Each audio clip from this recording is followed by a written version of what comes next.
Om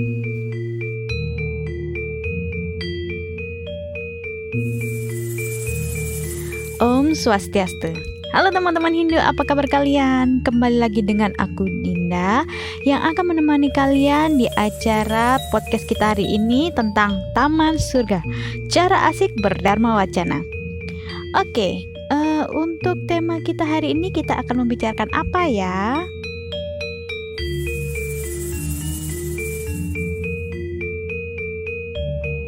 Oke, tema kali ini kita mau bicarain tentang catur warna, kasta, dan agama Hindu. Jadi pada dasarnya agama Hindu itu tidak mengenal sistem kasta seperti pemahaman yang beredar ya teman-teman. Jadi di sini persepsi yang ada itu sebenarnya kurang tepat untuk mengatakan bahwa catur warna itu sama dengan kasta. Di sini aku akan kasih penjelasan tentang catur warna dulu.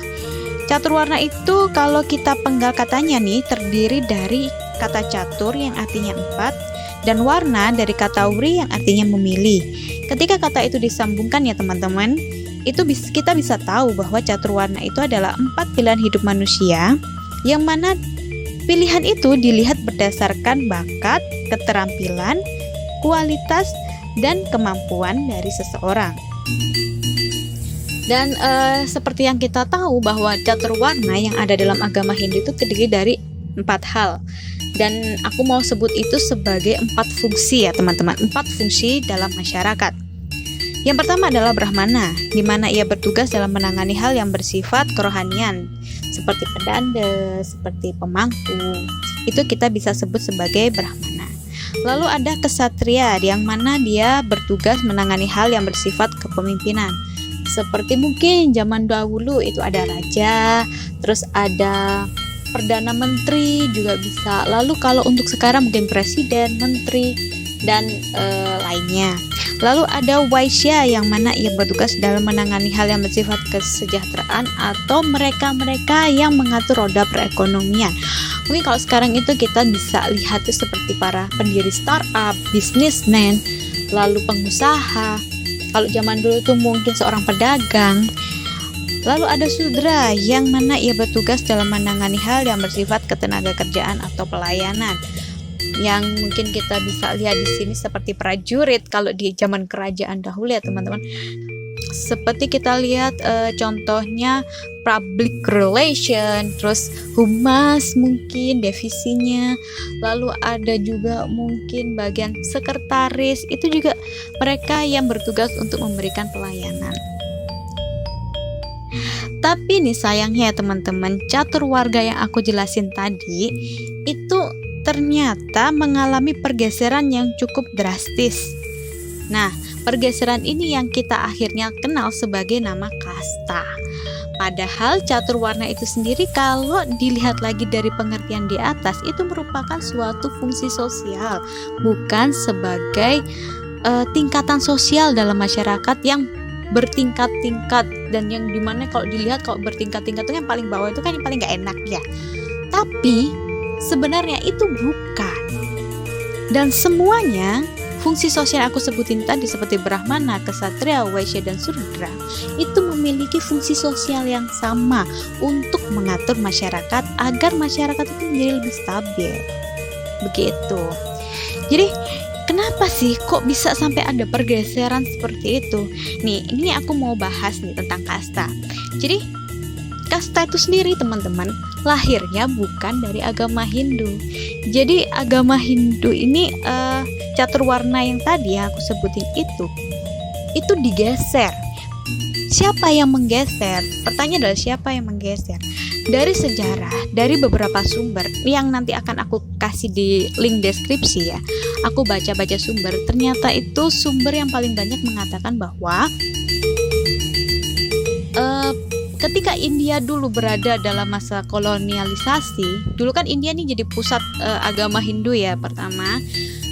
Di situ mengalami istilahnya penjajahan ya. Penjajahan itu bisa dari masuknya agama non-Hindu, terus kemudian masuknya bangsa-bangsa Barat ya. Itu akhirnya membuat pemahaman dalam konteks agama Hindunya sendiri itu berubah gitu loh. Awalnya yang berasal dari masuknya agama-agama lain itu sudah sedikit bergeser gitu loh. Terus kemudian pergeseran itu semakin drastis ketika bangsa barat ini masuk. Pada masa era kolonialisasi bangsa barat, mereka itu kan intinya nggak mau digeser sama bangsa lokal kayak gitu. Jadi supaya tetap bangsa lokal ini harus menuruti bangsa yang menjajah. Nah, untuk itu mereka menciptakan sistem kasta. Sistem kasta inilah yang pada akhirnya tumbang tindih gitu loh dengan ajaran kita. Ada anggapan pada masa kolonialisasi itu bahwa Brahmana apabila berjabat tangan dengan seorang Sudra, itu dia akan dicap kotor. Kotor itu maksudnya enggak suci lagi, atau derajatnya akan turun. Nah, itu sama sekali enggak benar. Jadi kasta itu sebenarnya adalah produk dari kolonialisasi yang masih hidup sampai sekarang, kayak gitu. Jadi istilahnya kayak catur warna dan kasta itu tumpang tindih gitu loh pemahamannya. Oleh karena itu, agama Hindu itu nggak pernah mengenal apa yang namanya kasta. Lalu bagaimana sih sebenarnya agama Hindu itu memandang catur warna sendiri gitu loh. Jadi catur warna dalam agama Hindu itu tidak seperti kasta yang diskriminatif.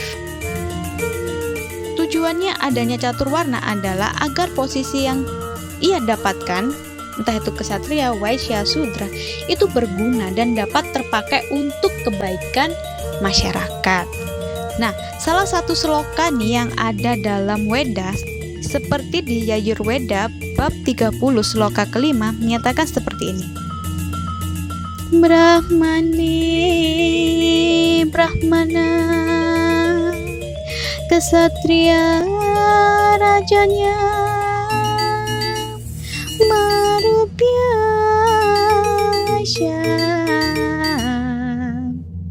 tapase sutra. Nah, artinya Brahmana diciptakan untuk pengetahuan, para ksatria untuk memberi perlindungan, para waisya untuk perekonomian, dan para sudra untuk pekerja jasmania. Dari sloka tersebut aja sudah jelas ya bahwa tingkatan pada setiap warna memiliki fungsi dan tujuannya, dan bukan ditujukan untuk menciptakan pemisah atau dengan sengaja mengkotak-kotakkan. Nah, terus kok bisa sih ada orang yang beranggapan bahwa catur warna itu sama dengan kasta? Kasta itu adalah produk dari kolonialisasi yang masih ada sampai sekarang. Intinya mindset orang-orang yang masih memegang itu adalah mindset kuno. Misalnya mereka belum move on dari mindset yang seperti itu. Terus alasannya nih kenapa mereka masih mempertahankan mindset seperti itu adalah karena mereka ini ingin hidup dalam zona nyaman. Duh, kok bisa kok zona nyaman? Kok itu bisa disebut zona nyaman? Jadi, mereka yang merasa nyaman pada posisi tertentu, misal nih mereka yang ada dalam posisi Brahmana ataupun ksatria, akan berusaha untuk mempertahankan image atau prestis mereka sebagai pemegang posisi tertinggi, gitu loh. Karena fungsi mereka nih ya, Brahmana contohnya itu pemimpin keagamaan, itu adalah mereka. Lalu ada ksatria, pemimpin sebuah wilayah. Jadi mereka berusaha untuk mempertahankan posisi dan prestis mereka sebagai seorang pemimpin untuk mengatur orang-orang yang ada di bawahnya. Padahal bukan seperti itu. Padahal bukan seperti itu. Nah, karena mereka yang mempertahankan dan membanggakan posisinya sebagai pemilik posisi yang tinggi, dengan anggapan yang tinggi seperti itu, mereka istilahnya itu menurunkan mindset tersebut kepada turunan-turunannya. Ini loh, bapak gue nih, bapak gue seorang ksatria, lo mau apa kalau bapak gue lah? Lo bapaknya sudra, lo sama gue gak sepadan kayak gitu. Nah, orang yang memiliki mindset seperti itu sebenarnya itu jauh dari pemahaman yang sebenarnya dari Weda gitu. Jadi dalam agama Hindu itu antara catur warna dan kasta sangat berbeda. Pembedanya di mana? Catur warna itu bisa kita peroleh, kita bisa masuk dalam fungsi sosial tertentu. Misalnya kita seorang Sudra, tapi kita punya kemampuan seorang Brahmana, kita bisa menjadi seorang Brahmana. Sama halnya dengan seorang ksatria, dia yang memiliki jiwa sosial yang tinggi, atau dia yang berkecimpung dalam bidang public relation, itu bisa menjadi seorang Sudra. Karena apa? Karena dia punya kemampuan untuk terjun dalam dunia sosial atau memberikan pelayanan kepada masyarakat. Itu bisa. Jadi bukan bawaan dari lahir seperti kasta. Nah, anggapan-anggapan seperti itu yang memicu kita sebagai orang beragama Hindu terus hidup dalam salah kaprah. Gak cuman itu, bahkan agama non-Hindu pun ikut salah kaprah mengenai persepsi tersebut. Nah, kita nih yang agama Hindu kan gak mau nih dibilang agama Hindu itu agama berkasta. Itu yang kita pandang, seperti itu loh teman-teman.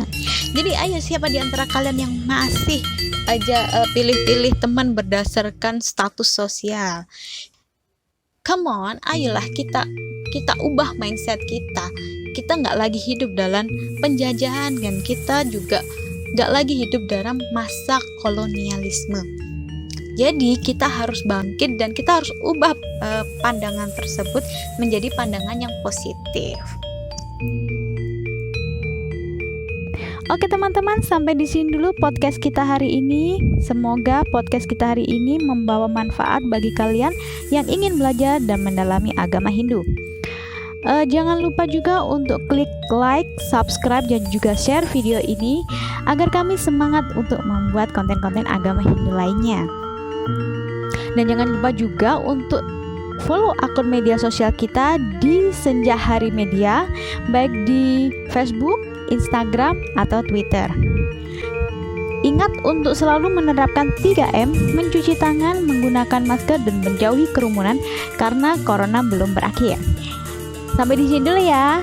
Om Santi Santi Santi Om. Dadah.